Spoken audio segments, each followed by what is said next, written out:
Hello दोस्तों, नमस्कार। आज की इस वीडियो के माध्यम से हम बात करेंगे धान की फसल पर खरपतवार की रोकथाम यानी वीड कंट्रोल।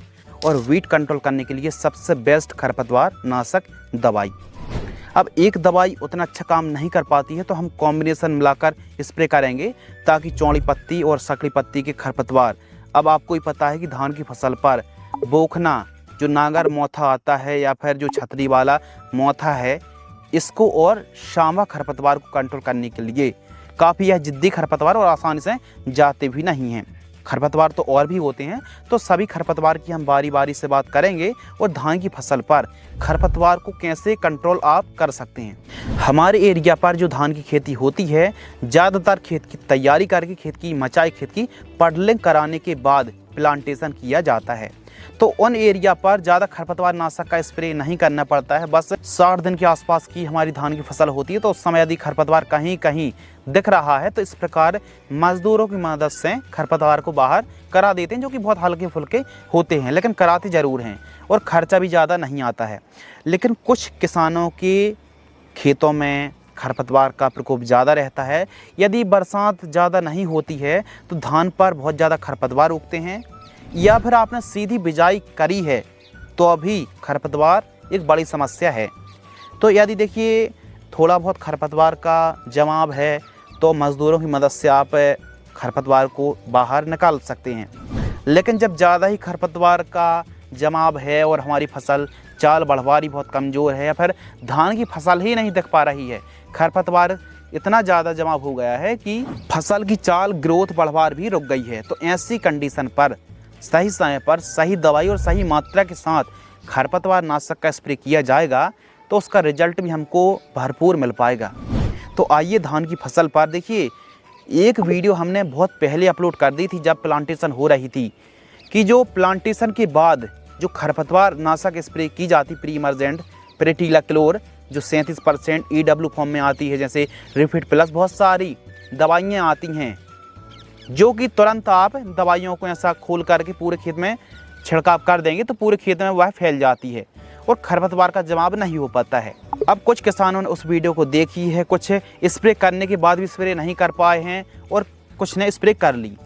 लेकिन अभी धान की फसल पर यदि आपने स्प्रे नहीं की और खरपतवार का प्रकोप है तो फिर ऐसे में सभी प्रकार के खरपतवार को कंट्रोल करने के लिए क्या स्प्रे करना चाहिए। देखिए, यदि धान की फसल पर 5-7 पत्ती तक के खरपतवार हैं तो आप आसानी से कंट्रोल कर पाएंगे।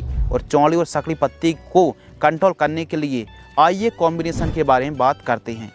एक साल्ट आता है, पुराना है, लेकिन यदि आप सही तकनीक लगाकर और सही कॉम्बिनेशन बनाकर स्प्रे करेंगे तो आज भी अच्छे रिजल्ट देखने के लिए मिलेंगे। जी हाँ, हम बात कर रहे हैं बिसपायरिबैक सोडियम 10% SC। अब यह कई कंपनी आप देख रहे हैं ना, अलग अलग कंपनी PI की, नॉमिनी गोल्ड और अलग अलग कंपनी यह साल्ट देती हैं।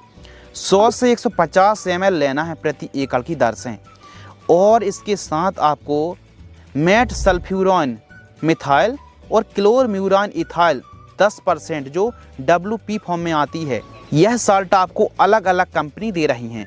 8 ग्राम पैक में आती है। PI की जैसे PI मिक्स के नाम से आती है, डुपॉन्ट की ऑल मिक्स के नाम से आती है, अदामा की वराइजर, इसके अलावा कॉर्टेवा की ऑल मिक्स के नाम से आती है। यानी अलग अलग कंपनी देती हैं, अलग अलग नाम हैं, सैकड़ों नाम हैं।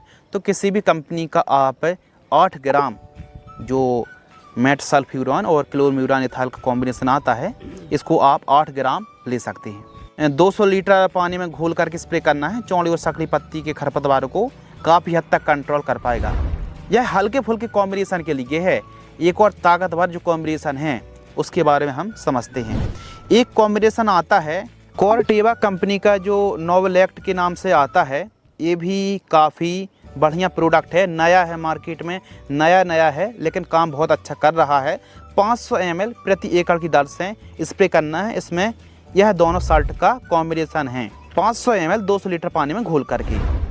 इसके अलावा एक और कॉम्बिनेशन है जो कि पुराना है और हम काफ़ी 2 सालों से इस्तेमाल करते आ रहे हैं और आज भी अच्छा रिजल्ट देता है। ध्यान से सुनिए और समझिए। हम क्या करते हैं कि 1 एकड़ में 200 लीटर पानी में बिसपायरिबैक सोडियम 125 ml लेते हैं, कॉर्टेवा ऑल मिक्स यानी वही जो हमने साल्ट बताया था ना, मेट सल्फ्यूरान और क्लोरम्यूरान इथाइल वाला कॉम्बिनेशन 8 ग्राम, और इसके साथ बिप सुपर। अब यह जो आप साल्ट देख रहे हैं ना, फेनोक्सा प्रोपी इथाइल का जो कॉम्बिनेशन आता है 9.3% ईसी फॉर्म में आता है। इसका कॉम्बिनेशन समझिए, इसका डोज समझिए, मात्र 50 ml, मात्र 50 ml जो बिप सुपर आती है। इन तीनों को मिलाकर स्प्रे करने से कई प्रकार के जिद्दी से जिद्दी खरपतवार भी हम कंट्रोल कर पाते हैं। तो यह जो बिस्पायरिक सोडियम और ऑल मिक्स और बिप सुपर का इस्तेमाल करने से हमको रिजल्ट बहुत अच्छा देखने के लिए मिला है। और अभी जो कॉर्टेवा का नोबल एक्ट के नाम से प्रोडक्ट आया है, यह भी काफ़ी किसानों का पसंदीदा है। अब आगे चल के पता चलेगा कि यह कितना काम करेगा, और आपने स्प्रे किया है तो इसका रिजल्ट कैसा मिला, यह भी कमेंट्स में ज़रूर बताइए।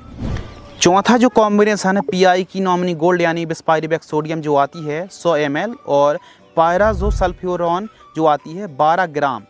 अब जो पायराजोसल्फोन आती है ना इथाइल 70% वाली हम बात कर रहे हैं, 12 ग्राम। अब यह धानुका कंपनी की चैंपा पर मिलती है। ध्यान सुनिए, धानुका की चैंपा, यह धानुका कंपनी की चैंपा आपको लेना है 12 ग्राम।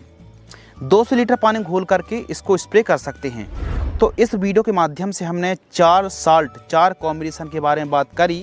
पहला तो आप बिस्पायरिक सोडियम के साथ मेट सल्फ्यूरान और क्लोरम्यूरान इथाइल वाली डिब्बी को यानी पुड़िया को मिला सकते हैं हल्के फुल्के खरपतवार के लिए। इसके अलावा कॉर्टेवा की जो नोबल एक्ट करके हार्बिसाइड आती है 500 प्रति एकड़, यह नई है। अब आगे बात पता चलेगी कि इसके जो रिजल्ट हैं आने वाले समय पर, क्योंकि अभी तो किसानों की पसंद वाली हार्बिसाइड है चारा मार, लेकिन आने वाले समय पर इसका क्या परफॉर्मेंस रहता है, आपने स्प्रे किया है तो कैसा रिजल्ट आया वो भी बताइए। इसके अलावा हमने बात करी जो बिस्पायरिक सोडियम और जो पुड़िया आती है और बिप सुपर, इसकी बात करी, ये सबसे बेस्ट है। और इसके अलावा चौथे स्थान पर है जो चैंपा और नॉमिनी गोल्ड का भी स्प्रे आप कर सकते हैं। तो इस प्रकार दोस्तों जो चारों के चारों कॉम्बिनेशन बताए हैं, जिसमें से बिप सुपर वाला कॉम्बिनेशन को ज़्यादा अच्छा लग रहा है। यह चौड़ी सकड़ी पत्ती के जिद्दी खरपतवार को भी काफ़ी हद तक और अच्छे से कंट्रोल कर पाएंगे। धान की फसल पर काफ़ी खरपतवार उगते हैं, जिनमें से मोथा एक बड़ी समस्या हमेशा बना रहता है। तो देखिए, यह जड़ से तो कंट्रोल मोथा होने वाला नहीं है, लेकिन काफ़ी हद तक दब जाएगा, और जब तक हमारी फसल काफ़ी अच्छी चाल बढ़वार ले लेगी। तो इन चीज़ों को ध्यान रखिए। कभी कभी क्या होता है कि जो धान की खेती करते हैं, तो धान की खेती में प्रॉपर बरसात जब नहीं होती है, जैसे ही मिट्टी पर हवा लगी तो खरपतवार का जमाव हुआ, और पानी जिन इलाकों पर अच्छा भरा रहता है तो वहाँ पर खरपतवार का जमाव बहुत कम होता है। और खरपतवार से सबसे ज़्यादा जो किसान परेशान हैं वो हैं सीधी बिजाई वाले। सीधी बिजाई जिन इलाकों पर हुई है वहाँ पर खरपतवार बहुत ज़्यादा जमाव रहता है। कभी कभी तो लगता है कि यहाँ कोई फसल नहीं, यहाँ तो केवल खरपतवार का जमाव हुआ है। तो सीधी बिजाई वाले किसानों को समय रहते खरपतवार नाशक का स्प्रे करना है और कंट्रोल भी करना है, और इन कॉम्बिनेशन का स्प्रे करके आपको रिजल्ट जो है वो काफ़ी अच्छा देखने के लिए मिलेगा। तो इस प्रकार की और भी